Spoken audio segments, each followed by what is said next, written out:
सबसे पहले हमें एलुवियल सॉइल देखना है। This type of soil is spread over about 43% of the total area of India. इसमें फिगर्स कुछ फैक्ट्स वगैरह आएंगे तो वो फैक्ट्स मार्क कर लेना। जब आंसर लिखोगे ना इस पे आंसर जब लिखोगे सॉइल्स के ऊपर तो ये फैक्ट्स उसमें आने चाहिए। ठीक है, आंसर हमारा खाली खाली नहीं लगना चाहिए। 43% इंडिया का जो टोटल लैंड है, टोटल एरिया है, उसमें 43% में एलुवियल सॉइल है। नेक्स्ट है, ये जो सॉइल है ये कहाँ पाई जाएगी? सही बोला आपने, नॉर्दर्न प्लेन में। एलुवियल सॉइल के बारे में मैंने तुम्हें कल बताया था कि एलुवियल सॉइल रिवर्स के डिपोजिशन से बनती है। जब रिवर्स सॉइल को डिपोजिट कर देती है एक जगह पर लाके तब बनता है एलुवियल सॉइल, और ये पाया जाता है नॉर्दर्न प्लेन्स में। अगर नॉर्दर्न प्लेन्स की बात हो रही है तो कौन से स्टेट्स? अरे हाँ हाँ, बोलो बोलो। पंजाब, यूपी, बिहार, बंगाल, ये नॉर्दर्न प्लेन्स है। पंजाब भी आएगा उसमें, बस फ़र्क इतना है कि वो अलग रिवर बना रही है। ठीक है, हाँ, तो यहाँ पर पाई जाती है alluvial soil. Then Brahmaputra valley तक नॉर्दर्न प्लेन्स हमें मिलेंगे, और ब्रह्मपुत्र वैली जो नॉर्दर्न प्लेन्स बनाती है उसका पार्ट है असम। असम प्लेन्स ये ब्रह्मपुत्र वैली की वजह से बन रहा है। और सतलुज इन द वेस्ट, मतलब कहाँ से कहाँ तक है? Brahmaputra valley in the east में ब्रह्मपुत्र वैली से लेकर वेस्ट में सतलुज तक। ठीक है, and in the delta region of Mahanadi, Godavari, Krishna, Kaveri rivers. और एलुवियल सॉइल कहाँ मिलेगी? ये तो नॉर्थ की बात हो गई। अब रिवर्स तो भाई साउथ में भी है। ठीक है, तो साउथ में भी रिवर्स है तो वो भी तो पहाड़ों से निकलती होगी और कुछ सॉइल लेकर आती होगी अपने साथ और कहीं पर डिपोजिट करती होगी।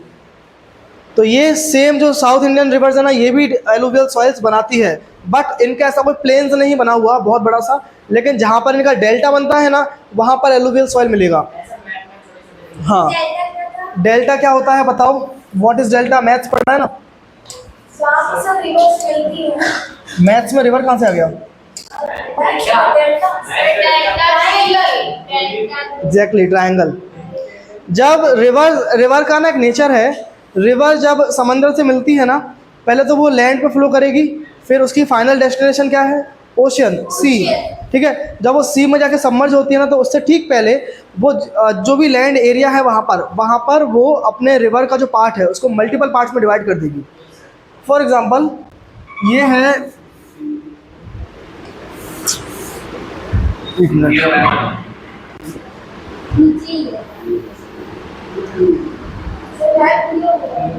ऐसा है क्या?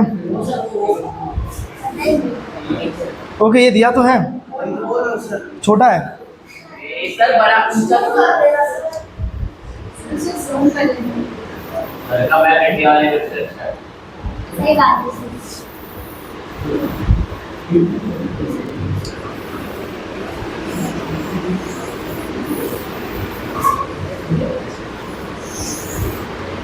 जो डेल्टा है, लेट्स से गंगा रिवर है, गंगा रिवर जब यहाँ पर मिक्स होगी तो यहाँ पर ये मल्टीपल पार्ट्स में बाइफर्केट हो जाएगी।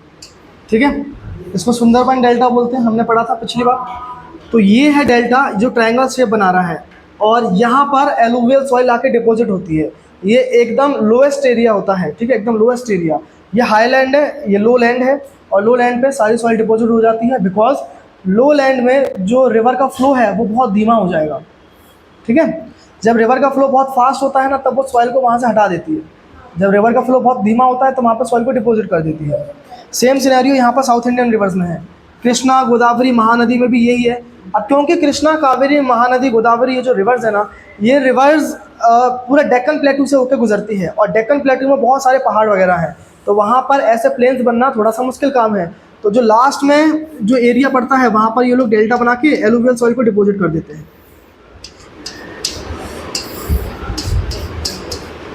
समझे?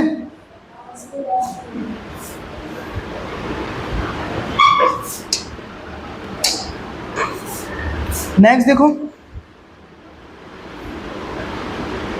Delta regions of Mahanadi, Godavari, Krishna and Kaveri rivers. The formation of alluvial soil is due to the alluvial deposition by the rivers. तो ये लाइन हमने ऑलरेडी पढ़ ली मल्टीपल टाइम्स कि जो एलुवियल सॉइल का फॉर्मेशन होता है वो कैसे होता है? एलुवियल डिपोजिशन की वजह से, रिवर्स की वजह से। There is more proportion of potash, phosphoric acid and limestone in this soil. तो हमें ये भी पढ़ना है सॉइल में कि किस टाइप की सॉइल में क्या चीज़ें ज़्यादा है, क्या चीज़ें कम है।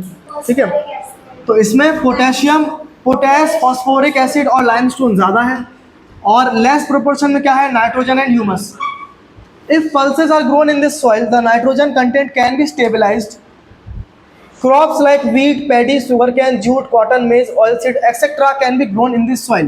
ये सारे क्रॉप्स हैं जो इस सॉइल में हम उगा सकते हैं, लेकिन इस लाइन का मतलब मुझे बताओ। अगर पल्सेस को उगाएंगे सॉइल में तो नाइट्रोजन तो कैसे ऐसा होता है क्या सच में कि अपने आप ही नाइट्रोजन लेवल हो जाएगा, फिक्स हो जाएगा? कीड़ा होता है, कीड़ा होता है, सही बोल रहा है वो। इस प्रोसेस को बोलते हैं नाइट्रोजन फिक्सेशन। जब हम सॉइल में क्रॉपिंग करते हैं ना, खेती करते हैं, तो मल्टीपल क्रॉप्स उगाने के बाद सॉइल में नाइट्रोजन की कमी हो जाती है। नाइट्रोजन एटमॉस्फेयर में अवेलेबल है, 78% ऐसा कुछ नाइट्रोजन अवेलेबल है, बट वो नाइट्रोजन प्लांट्स के लिए या क्रॉप्स के लिए यूज़फुल नहीं है। ठीक है, वो जो नाइट्रोजन है क्रॉप्स कहाँ से लेती है, प्लांट्स कहाँ से लेते हैं, सॉइल से लेते हैं। सॉइल में नाइट्रोजन की कमी आ जाएगी, तो सॉइल में नाइट्रोजन की वैल्यू को बढ़ाने के लिए एक कीड़ा, एक बैक्टीरिया होता है जो काम करता है। उस बैक्टीरिया को बोलते हैं राइजोबियम। क्या बोलते हैं? राइजोबियम। वो जो बैक्टीरिया है ना राइजोबियम, ये राइजोबियम होता है जो पल्सेस की, जो प्लांट्स होते हैं ना उसके रूट्स में, पल्सेस के प्लांट्स के रूट्स में राइजोबियम होता है। तो अगर हम किसी भी ज़मीन पर पल्सेस उगाते हैं तो इट मीन्स कि हमने राइजोबियम वहाँ पर उगा दिया इनडायरेक्टली। ठीक है, उस रूट्स में राइजोबियम आ गया। अब वो राइजोबियम क्या करेगा, जब तक वो पल्सेस के क्रॉप्स वहाँ पर लगे हुए हैं तब तक वो राइजोबियम अपना न्यूट्रिशन लेगा उस प्लांट से, पल्सेस के प्लांट से अपना न्यूट्रिशन लेगा, और बदले में उसको नाइट्रोजन फिक्स करके देगा। एटमॉस्फेयर से नाइट्रोजन लेगा और उसको सॉइल में मिक्स कर देगा। ये राइजोबियम का काम है, समझ गए? तो इसलिए बोला जाता है कि कभी भी अगर हम एक क्रॉप, दो क्रॉप कर चुके हैं तो उसके बाद एक बीच में एक क्रॉप ऐसी करो जो दाल की खेती हो, अदरवाइज ज़मीन को खाली छोड़ो जिससे कि उसमें न्यूट्रिशन फिर से आ सके। हाँ, तो ये एलुवियल सॉइल सारा समझ में आ गया। रेड सॉइल देखें,